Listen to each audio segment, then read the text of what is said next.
இப்ப ஆண்டவர் இங்க எதை மேக்னிஃபை பண்ணிட்டாருன்னா அந்த பிளேஸ் மேட்டர்பா. நான் அங்கதான் இருக்கிறேன், நான் இருக்கிற இடத்துல நீ வந்து ஜெபம் பண்ணினா இந்த இடத்த நான் சூஸ் பண்ணிட்டேன், இங்க நீ ஜெபம் பண்ற ஜெபத்துக்கெல்லாம் பதில் கிடைக்கும்டா. இன்னைக்கு இந்த வசனத்தை வச்சுட்டு நிறைய பேர் ஆலயத்துல ஜெபம் பண்ணா தான் பதில் கிடைக்கும். என்னதான் இருந்தாலும் எங்க ஆலயம், எங்க கட்டடம், எங்க கோபுரம், இயேசுவின் நாமத்துல இன்னைக்கு எல்லாம் உடையுது. ஆலயத்தை பத்தி பேசல, உங்க மனசுல இருக்கிறத பத்தி பேசுறேன். பழைய ஏற்பாட்டுல ஒரு இடத்துல சொல்றாரு, இந்த இடத்துல செய்யற ஜெபத்துக்கு நானு வெள்ள கிளம்பி எருசலேம் போறீங்களா, எருசலேம் போய் ஜெபம் பண்ணிட்டு வாங்க. இன்னைக்கும் பல நேரத்துல நம்ம ஆட்களே என்ன மாதிரியான படத்தை காமிச்சிடறாங்கன்னா, அங்க ஜெபம் பண்ற ஜெபத்துக்கு பவர் அதிகம் பிரதர், அங்க எருசலேம்ல போய் உபவாசம் பண்ணி ஜெபம் பண்றா. நான் சொல்றேன் அதே இயேசு இங்க இருக்கிறாருங்கறேன்.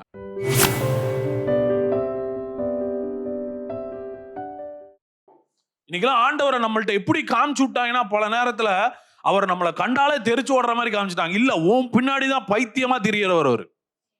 அவர் எனக்காக என் பின்னாடி வருகிறவர் ஒழிய என்னை விட்டு ஓடுகிறவர் அல்ல. விட்டு ஓடுறவர் கிடையாது. இப்போ இவ்வளவு பெரிய தேவன் இறங்கி வந்து பேசும்போது இடையில ஒரு ஆள் அனுப்புனா அவர் அது ஹர்ட் ஆகுது. ஹர்ட் ஆனாலும் சொல்றாரு, but still I love you, still I will come after you. அப்படியா நான் உனக்கு பின்னாடி வருவனே ஒழிய என்னால உன்னை விட்டு கொடுக்க முடியாது.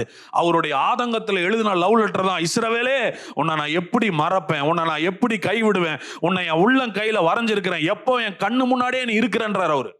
நீ துரோகம் பண்ணவன் தான், நீ தப்பு பண்ணவன் தான், நீ எதிர்க்கிறவன் தான், என்ன கோபம் முற்றவன் தான், ஆனாலும் என் அன்பு உன் மேல குறையல. I want to talk to you, நான் உன்னோட பேசணும். உறவுக்காகவும் உரையாடலுக்காகவும் ஏங்குகிற தேவன் அவர். அவர் உறவுக்காக ஏங்குகிறவர். இப்படி இஸ்ரவேல் ஜனங்கள் வந்து மீடியேட்டர் வச்சு பேசும்போது இப்ப வேற வழியே இல்லை. அவர் என்ன பண்றாருன்னா, ஸ்டாண்டர்டை குறைச்சி இறங்கி இப்ப என்ன சொல்றாரு, சரி நான் யார் மூலமாவது உன்கிட்ட என்ன பண்றேன், பேசிக்கிறேன், அப்படியாவது பேசுறேன் அப்படின்னு ஆண்டவர் பேசிட்டு இப்ப என்ன பண்றாருன்னா, மோசேட்ட இறங்கி பேசுவாரு. மோசேட்ட இறங்கி பேசுறது அத்தனை பேரும் பார்ப்பான், பாளையத்தில் இருக்கிற அத்தனை பேரும் பார்ப்பான். மோசே ஆசரிப்பு கூடாரத்துல போனா ஒரு மகிமை அப்படியே மேகம் இறங்கும். மேகத்துல கர்த்தர் வருவார், ரெண்டு பேரும் பேசிட்டு இருப்பாங்க. பேசி முடிச்சோன்னா அந்த மேகம் காணாம போயிடும். இவங்களுக்கெல்லாம் பார்த்து கூட என்ன வரலன்னா ஒரு ஆசை வரலச்சா, நம்மளும் அந்த இடத்துல இருந்தா நல்லா இருக்குமே. இப்படி மகிமையா கர்த்தர் வந்து ஒரு மனுஷன்கிட்ட பேசுறாரு, அந்த மகனுடைய முகம் பிரகாசிக்குது, அந்த மனுஷனுக்கு என்ன நடக்குது, சே அந்த ஒரு கண்ணுக்கு முன்னாடி பாக்குறான். ஆனா அந்த ஒரு ஆசை அவங்களுக்கு என்ன ஆகவே இல்லை, வரவே இல்லை. அதுலயே சாட்டிஸ்ஃபை ஆகிறான். மோசே மூலமா நான் கேட்டா போதும். இந்த ஒரு ரிலேஷன்ஷிப் போய்கிட்டே இருக்குது. இந்த ஒரு ரிலேஷன்ஷிப் போயிட்டே இருக்கும்போது என்ன ஆகுது அப்படின்னா, கர்த்தரை எந்த மனுஷனும் டைரக்டா ஃபேஸ் பண்ணவே முடியல. கர்த்தரை எந்த மனுஷனும் டைரக்டா ஃபேஸ் பண்ண முடியல. அன்னைக்கு இருந்த ஆசரிப்பு கூடாரமே எப்படி இருக்குன்னா 3 பகுதியா பிரிக்கப்படுது. பிரகாரம், பரிசுத்த ஸ்தலம், மகா பரிசுத்த ஸ்தலம். மகா பரிசுத்த ஸ்தலத்துக்குள்ளதான் கர்த்தர் இருப்பாரு. கர்த்தரை வருஷத்துக்கு ஒரு தடவை ஒருத்தர் தான் உள்ள போய் பார்க்க முடியும், ஒரு பிரதான ஆசாரியன். அப்படி உள்ள போனாலும் அவர் வெளியே வருவாருன்ற கேரண்டி கிடையாது. தப்பு பண்ணியிருந்தாருன்னா அவர் உள்ளே செத்துருவாரு. இந்த மாதிரி சூழல் இருக்கும்போது தான் சாலமோன் ஒரு தேவாலயத்தை கட்டுறாரு.